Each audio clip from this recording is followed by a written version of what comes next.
You guys ready? Yep. Okay.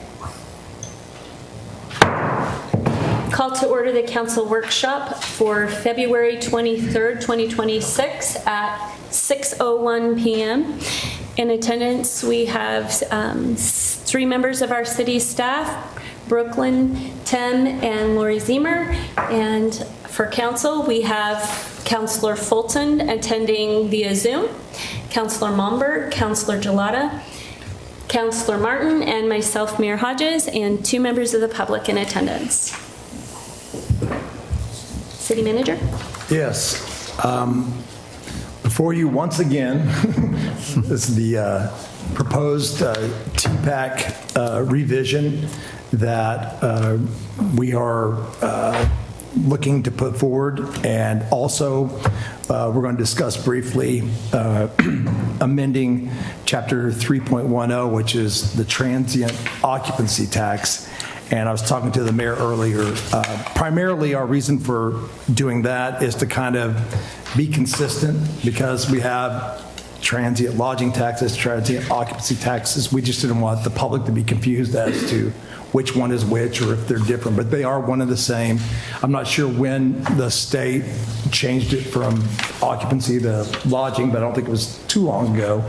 But anyway, we've talked in great length, and what you have before you with Exhibit A is the revision that was taken from the notes and of what was said at the last meeting. There were some questions asked, and I hope everybody, we had a few questions. One of them was in regards to, I believe, on the 2 full terms on the committee, why that was put on there. And as I had talked to our TPAC historian over here, she informed me that I think at the time that they were drafting this, they were concerned that there would be so many people wanting to be on TPAC that they wanted to give everybody a fair shot. Unfortunately, I don't think that it's something we're going to have to worry about, because, I mean, at that time, though, it's different. But that time we were having problems just getting a quorum put together. And one of the questions, that got asked is, why are we limiting this? It was simply because the way it was worded before. If the council tonight at any point decides to make any additional revisions, they can do so before. What is Brooklyn? Can you kind of give us the times on this, since I'm new to the Oregon? So the public notice actually goes out on Wednesday for this. We had to public notice the title only, so Yeah. that is what we have done. So, for instance, 21, the title is on page 21 in the matter of ordinance 260818 and ordinance adding chapter 2.57 tourism promotion advisory committee and revising title 3 revenue and finance, chapter 3.10 transient occupancy tax of the Brookings municipal code. So that is what has been advertised as what the ordinance title will be and what will be discussed at the meeting. On March 9th, I believe. Yes, March 9th. So for that meeting, the agenda. We made, the one, Lori and I were talking about that because I wasn't familiar with the history of the term limits. And she and I talked about this earlier. It would be a shame if you had somebody that was just a rock star in the tourism field and they were only able to serve 2 terms and then had to come off. So I'm just throwing that out if there's anybody else have any questions in regards to that. And I also understand you don't want to make it stagnant too, where you have the same people on for a long time as well. So, well, why is it necessary under membership that we prohibit somebody from serving on multiple city advisory panels? That's another one. I think that just was set up before as well. Do you remember, Lori, why they posed that? I don't know exactly I think it might have something to do with having people on the planning commission and the same people on the park and rec commission and the same person on a TPAC commission. They want to give an opportunity to community members at large to be on those committees rather than just have the same people, is my guess. That's also, a thing in the other committee and commissions. They can't be on other commissions. So it works both ways? It's not, okay. Well, I don't have a problem. I would actually like to see that removed from this. I think we should make it easy for people to participate and not create red tape to make it difficult to serve if somebody wants to.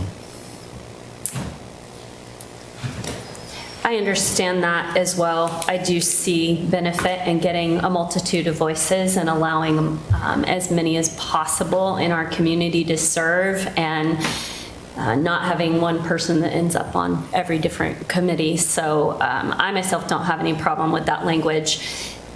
The restriction to 2 full terms, I find inconsistent with our other committees, and it would be a shame to limit somebody where this doesn't allow us to do it for more than 2 terms, and they are submitting their application when their term ends, and if for any reason it would be determined that we should, let new blood, so to speak, come in, that would always be an opportunity to do that. So my vote would be to remove that. B2? The 2 full, yes, that they're restricted from serving only 2 terms. And the 2B? That would be B2. No, I'm sorry. We're talking about simultaneously serving on other committees. Oh, I have no problem with that language myself.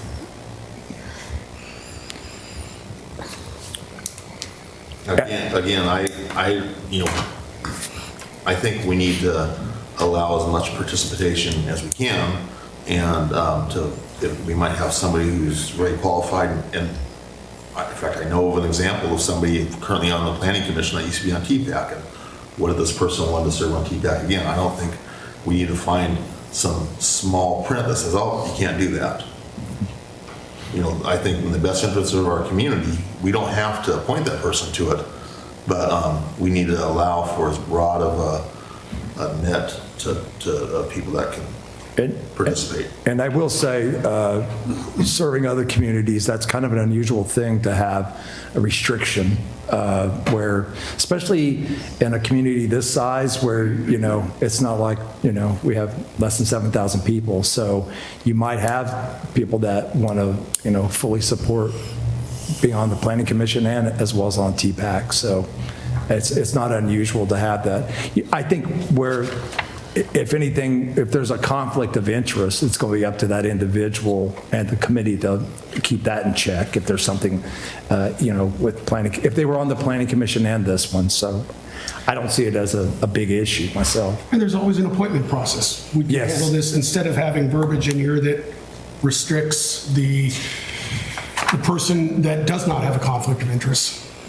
If we see that during the appointment process, this person might be a little too broad on committees. It could be on a case-by-case basis.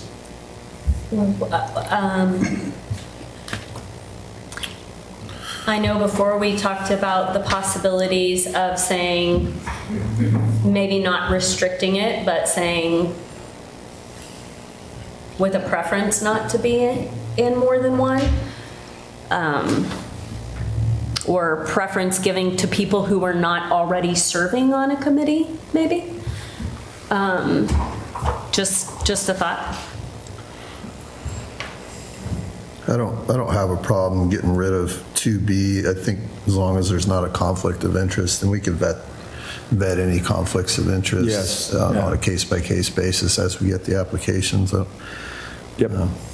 We want this committee to benefit the community. We want the best people possible to serve on it, and we want to enable that to happen. We don't want to tie the hands of this committee. We want them to be successful, and we want them to help our community, our business community, and the people who live here. So I think removing that allows, it creates it eliminates some of the small print that can prevent TPAC from being a successful, beneficial community to the city.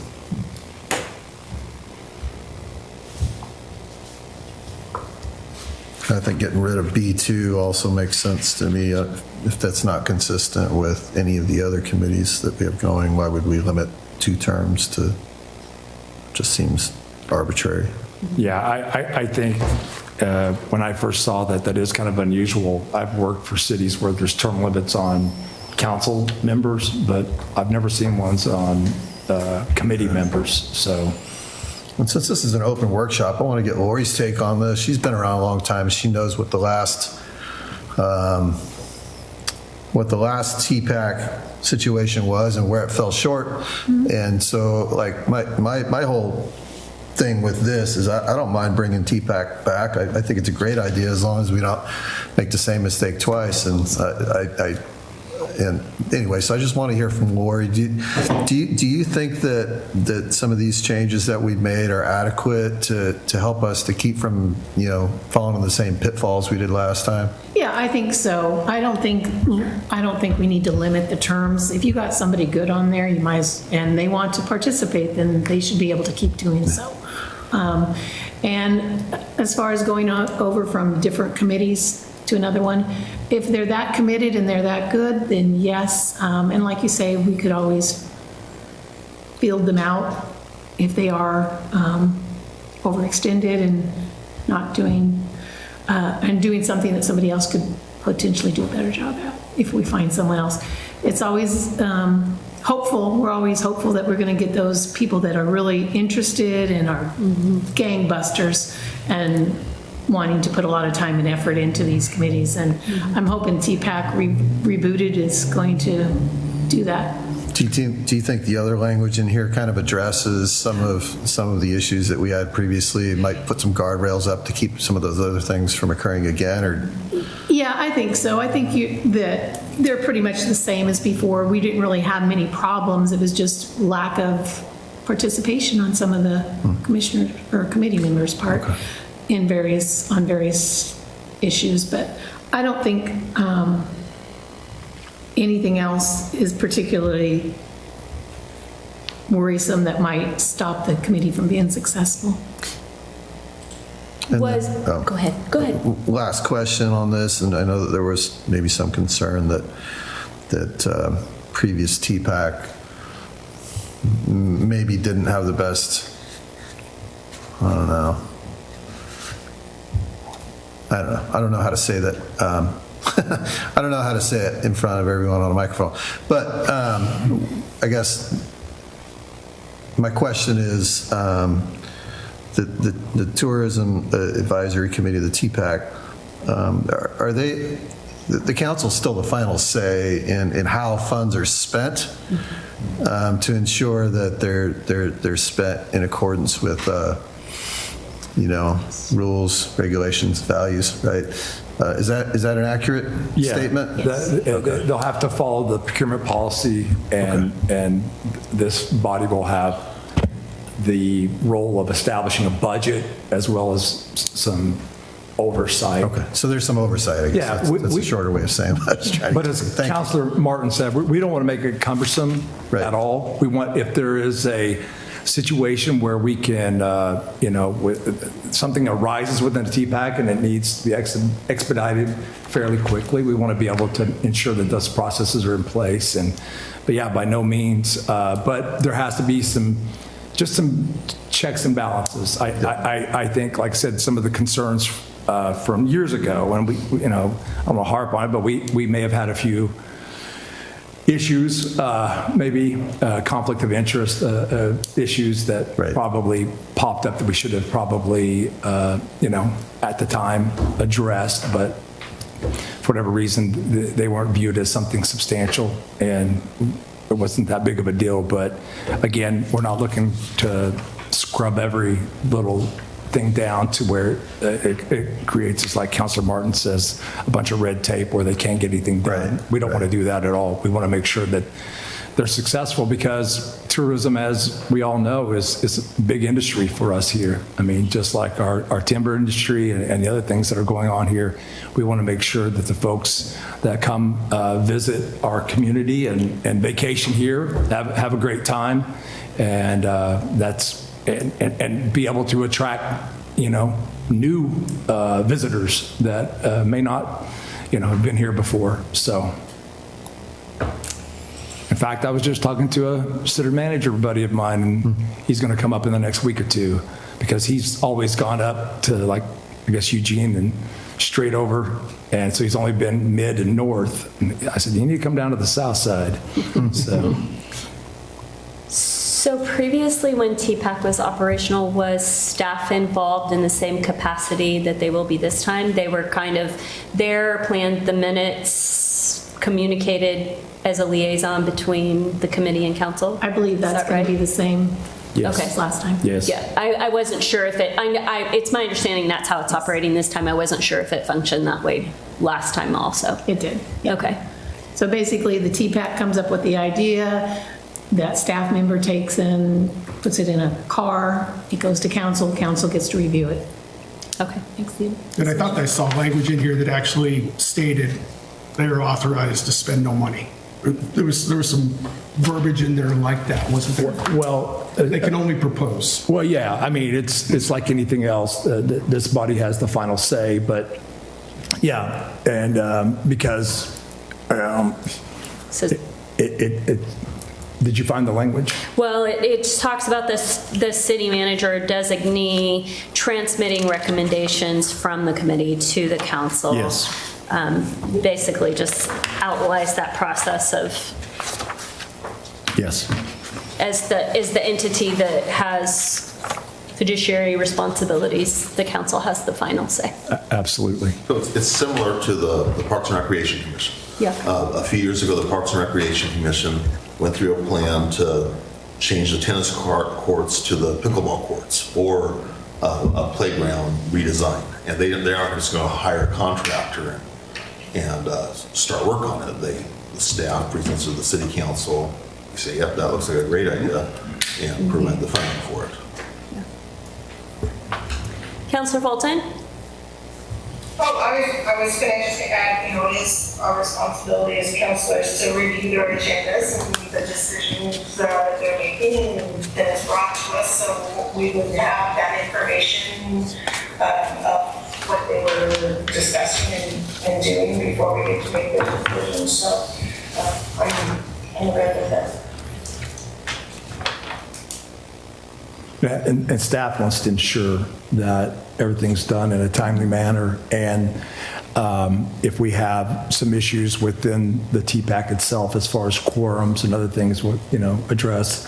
And we've all had situations where we've had folks that have, throughout my career, that have, fallen ill or something, happens where they cannot no longer attend meetings, and it becomes to the detriment of the committee.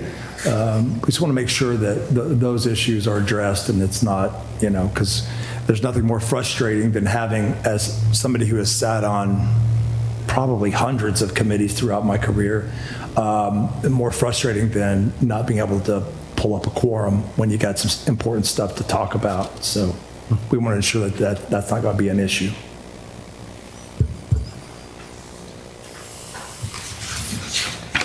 Cool. And then, thank you for your response. I had that question about the city shall use 25% of the Yes. TLT, and it was unclear from your response whether it will be deleted or it's still being investigated. No, I'm glad you brought that up. Yeah, as I stated in my response, we kind of did a little bit of research and found that verbiage was put in there, I believe it was in 1980, 1980 was the original ordinance. And at the time, we were maintaining, I believe, Azalea Park for the state. And then in 91, the state needed it over to us. And so I'm sure the state or somebody on the council was wanting to ensure. But I'll just tell you, that sounds like I put a pencil to it. That 75% of what's being brought in right now by the state equals up about 50,000 a year, which is good, but it's definitely not enough to maintain the zoning park, what the needs that are out there. And it's just updating the language because the funds, Councilman Gelati, they go back into the general fund anyway, and then that money will be utilized for the parks and the other issues that we have within the general fund itself need to be handled. So, Yeah, and I just, that statement I read as you can only spend. I know. And so, yeah, whether it changed to a minimum of 25% or Yeah, it's confusing. softer that, I read that our TLT can Yeah. only be used. Yeah. 25% of it for tourism, and that jumped right out at me. Yes. I actually like that verbiage, that it will be a minimum of the 25%. Yeah, just softer. Myself also.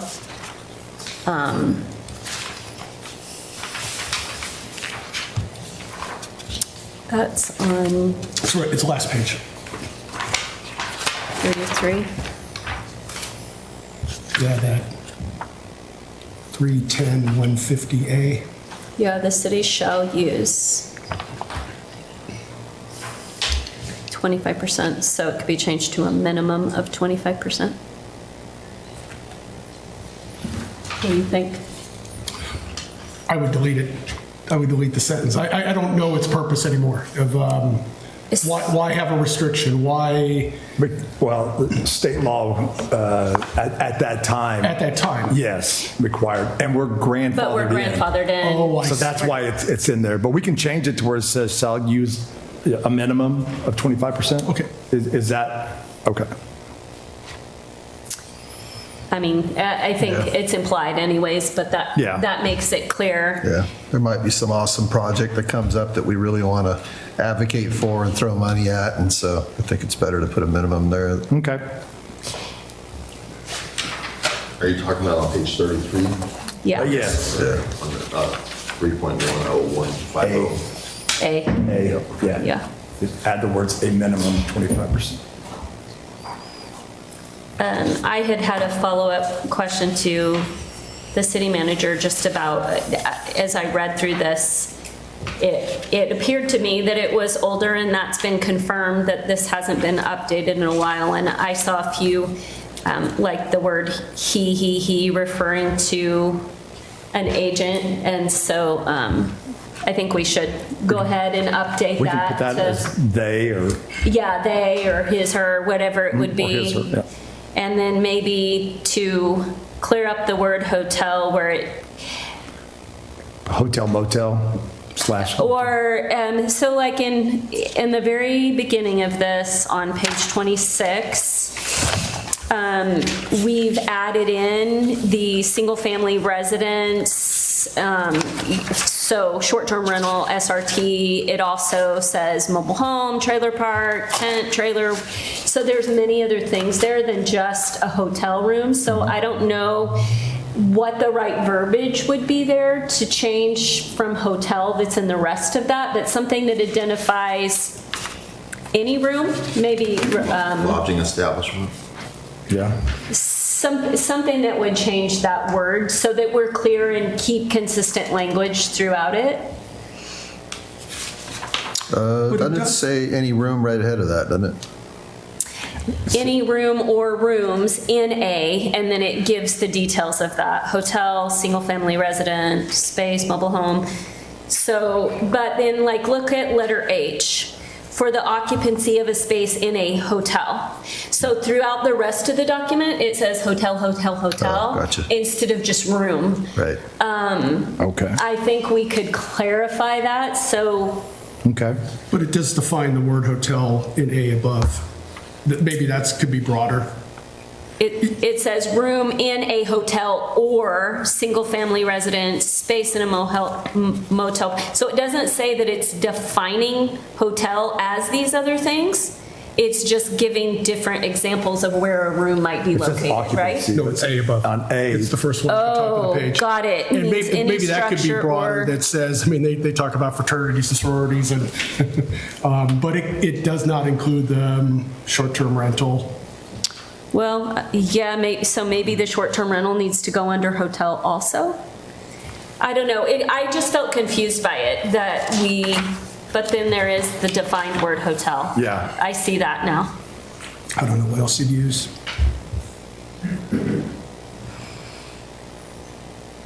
Occupancy Rental. means, so do we, gosh, hotel, maybe we need to add the single-family residence portion under hotel also then? Or we could have a definition of short-term, or single-family residence. I do recall Tony mentioning something about maybe adding a definition for lodging. I wonder if that could encompass That's- what you're speaking of. Yeah, because the word lodging is used throughout it as well. Throughout it? We could do that. Yeah. Yeah, you could either add lodging or expand upon definition of hotel. One or the other. Hotel, motel, condo, tourist, studio, hotel, bachelor. What is consistent with the transient lodging tax, to use lodging everywhere. To use it use in it. every location instead of, yeah. So if we came up with a definition for lodging, and should we have a definition for short-term rental as well, or? I think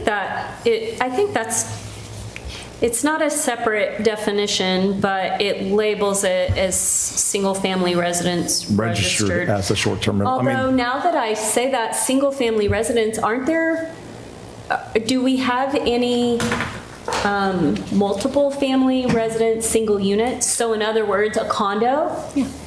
So would that then be improper if we say single-family residence, Not really, because even a condo is a single-family residence, even though it's a, even though it might be. It's zoned multifamily. Yeah, might be connected or might be Okay. a duplex. okay. And we did change the language definition of what would be allowed as a short-term rental a few years ago, where we specifically excluded like apartments and stuff as being able We to be. changed the zoning. Yeah, so that they Right. couldn't So be that listed. couldn't be as a- allowed in Yeah. it had to be allowed in specific zones. It had to be a single-family residence, I believe, or something along those lines to be a short-term rental to begin with, I think. Because we changed, remember, we changed the definition of it, or we changed the zoning of it, or whatever. We changed mechanism. just the zoning. Just the of it. zoning so that it wasn't allowed in areas. Right, where so there was- it's only allowed in an R16 zone, Right, which is or a single, commercial 3, or a commercial 4. which or is an IP. residential, 6,000 square foot, Yeah. one single-family But in R16. a R16 zone, there are some, and these are probably, there are some houses, there are some short-term rentals that that have been grandfathered in that were before that zone change, that are duplexes, and they are in an R2 zone.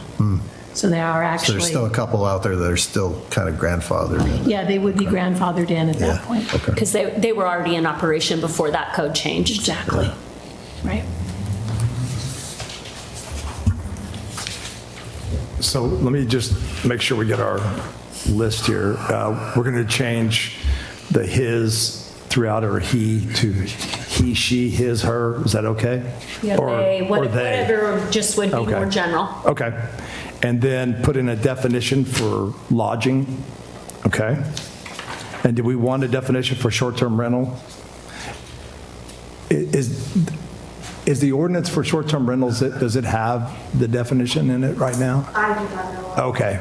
Well, if they're registered, it says, has to be registered with the city of Brookings as a short-term rental. Yeah. So I don't know that we need to define it in Fine. this code. Yeah, because that could be, But if they're already registered, we, yeah, you know, you're right. just seems duplicative. Yeah. Okay.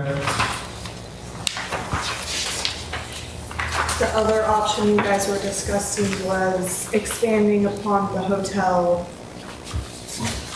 option, the definition, did you? To add short-term rental in the definition of hotel.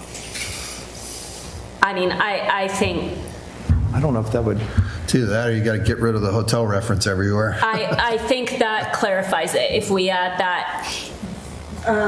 Or, The addition, that highlighted space sentence, is that what you're talking about?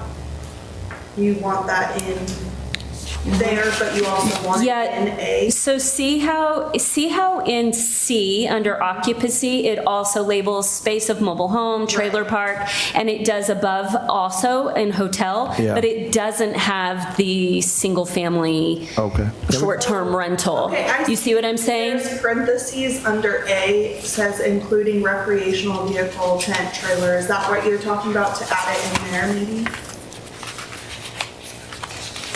I'm sorry, can you? Oh, At the- okay, yeah, like- there's a long list. There's a long list in A, But it and then doesn't it's have repeated in C, but it doesn't have short-term. short-term rental, which then precludes it of the definition of hotel, which is referred to throughout the whole document.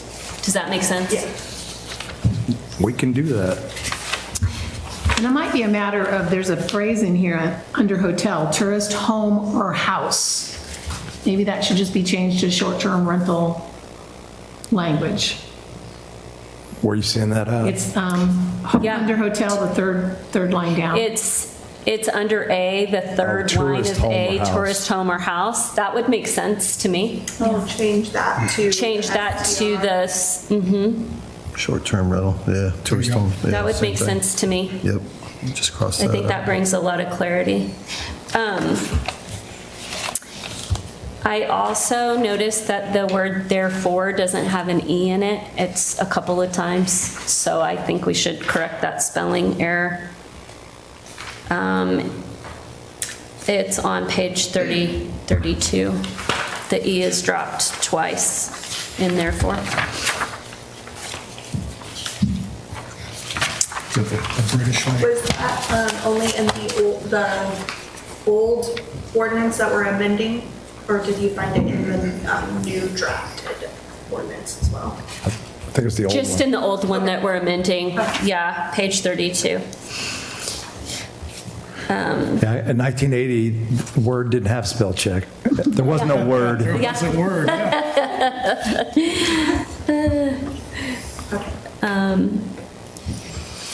There was one more piece that I thought we should maybe talk about, and that was, let me find it here. The exceptions. The Exemptions. The exemption piece. I think it was under Where is that? bottom of 27, and it goes to the top of 28. Thank you. Yeah, so on page 28, on item C, it states that a facility or from any owner who rents such facilities, and then it has the phrase incidental to his own use thereof. My thought is that we're not defining what incidental use is, and that provides opportunity in my mind to take advantage. It doesn't clarify what is deemed as incidental, and I think it would be greater clarity for those who, you know, make short-term rentals to know what would be considered incidental by the city. I was thinking specifically of a friend who owns a short-term rental in another state, and they block times out for themselves sometimes here and there. And I just think we're creating a little bit of gray area where if I say once a month I'm using it, then I can say, well, that's only incidental use that I'm renting it out. Or I just don't want to invite people to take advantage. That's all I'm getting at. You can see clearly what the other three exceptions are, and that one, what were they trying to accomplish there, right? for C? What's the real exemption? I definitely get, like, if somebody has, like, you know, once a year or once a month even, where they're out of town and they let somebody use it, but when we leave incidental use completely undefined, that's subject to my own perception, and I don't care for that.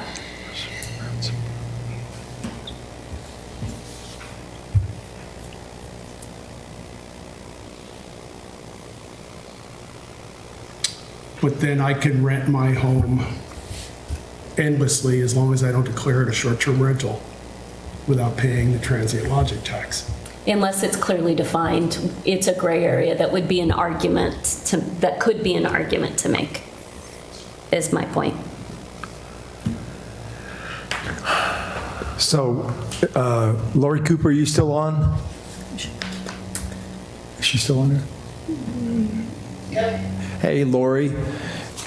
I don't know if, on the top of 28, Mayor Paredes talking about possible loophole in the language there on C.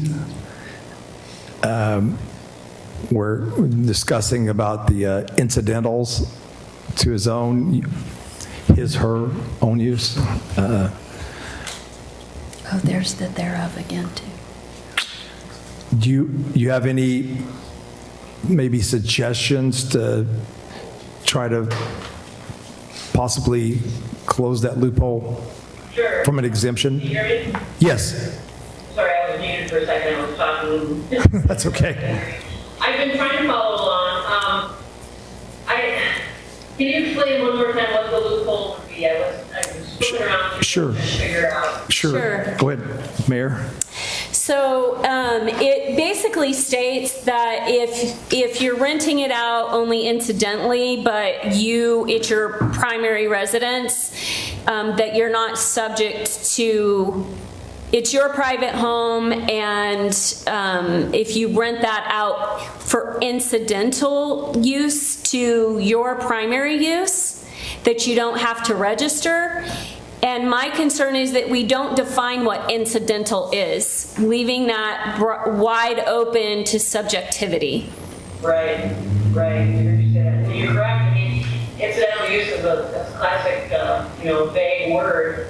I think to address the issue you're pointing out is we could somewhere say in here that short-term rental is not considered an incidental use. I mean, would that take care of it? Well, I mean, you tell me. I think it's clear to define what we would consider incidental. And then here so it looks like it did say vacation cabin, but now it's adding the language short-term rental. Maybe that needs to come out altogether. Well, it's funny that you say that. I was reading that over earlier today when I was reviewing this, and it seemed to contradict something else. But so what this is saying on page 28, item C there, so it says that these are exemptions from the tax, right? Yes. And it says, Correct. but elsewhere it says they do get taxed short-term rentals. So what this section is saying is anybody who rents a room in their house, because any person who rents a private home, short-term rental, or like facility, from any owner who rents such facilities incidental to his own use thereof. I see what you're saying. So it's meaning that the owner is still there in the residence, but they're renting out a room. Yeah, or maybe they're just using it sometimes and renting it at other times. Like, for instance, we have snowbirds who come here part of the year and are gone part of the year. If they're here, so in other words, like, let's say somebody owns a home here and they only are here 3 months out of the year and rent it out the rest of the year, they could claim that they're exempt from having to register and pay the short-term rental fee for if they rented it on a 2-week basis or a monthly basis or whatever. Well, the 30-day thing's covered, Right, the 30 days. so it would have to be an instance of less than 30 days. Less than 30 days, yeah. And it's successive calendar days, isn't it? No, that's the name.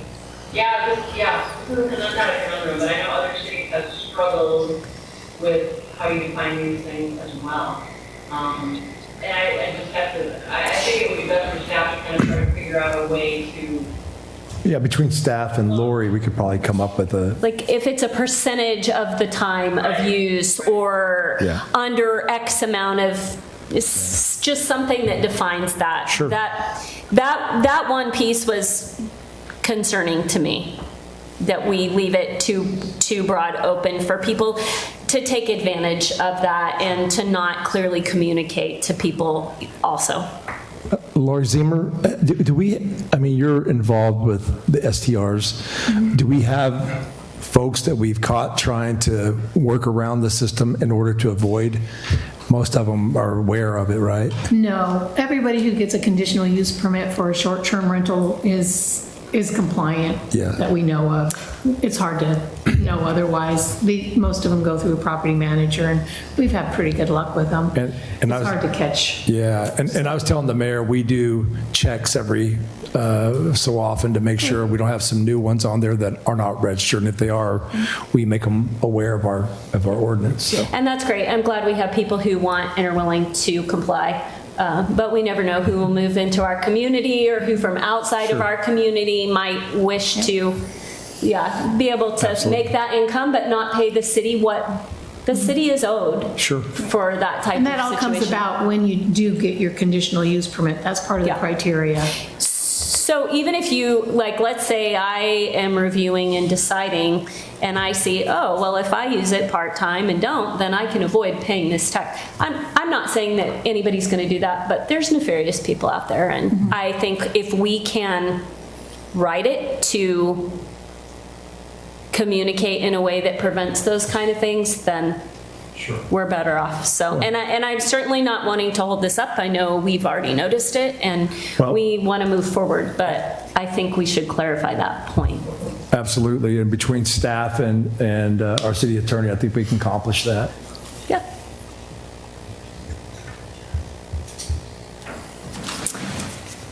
Counselor Fulton? No comment. Okay.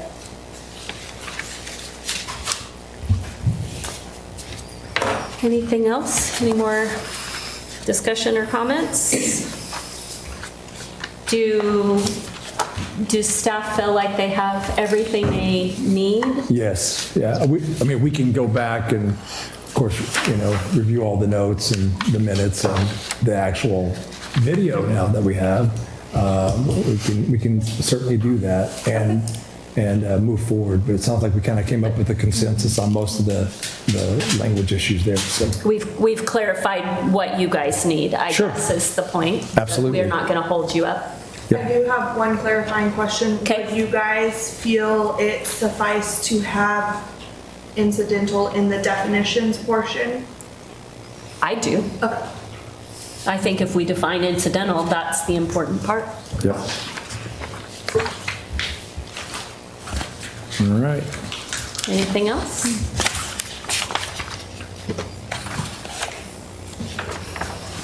No? Okay, well, if there's nothing else on that topic, then we'll move to letter D, council member requests for workshop topics. Yeah, I'd like us to look into opportunities to decrease congestion around our schools. I know there was some information that was recently sent for review. I'd like to explore that topic further.